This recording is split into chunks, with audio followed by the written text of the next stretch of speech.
বাজারে থলিটা খুলে দেখি আবার সেই সিম এসছে। কি করবো এবারে? একটা স্পেশাল ভাবে বানাই যাতে এই অসময়ে সিমটা চেটে পুটে সবাই খেয়ে নেয়। এই জন্য মিক্সার গ্রাইন্ডারে 2 চামচ সর্ষে, 2 চামচ পোস্ত, সামান্য নুন, একটুখানি শুকনো লঙ্কা, জিরে 1 চামচ, একটুখানি জল আর তার সঙ্গে একটু গোলমরিচ দিয়ে একটা পেস্ট বানিয়ে নিলাম।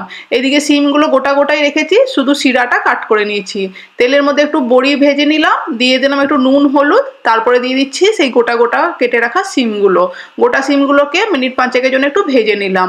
এরপর একটু আলুও কাট করেছিলাম মোটা মোটা করে, আলুটাও ভেজে নিলাম। এরপর একটু তেলের মধ্যে কালো জিরে, টমেটো, একটুখানি দিয়ে দিলাম নুন, টমেটোটা যাতে গলে যায়। তারপরে সেই পেস্টটাকে দিয়ে সামান্য জল দিয়ে একটু কষিয়ে নিয়ে দিয়ে দিলাম সিম আর আলুটা। সিম আলুটাকে 10 মিনিটের জন্য ঢাকা দিয়ে কুক করলাম। যখন ভালো করে সেদ্ধ হয়ে গেছে, নামানোর একটুখানি আগে দিয়ে দিলাম ভেজে রাখা বড়িটা গুঁড়িয়ে।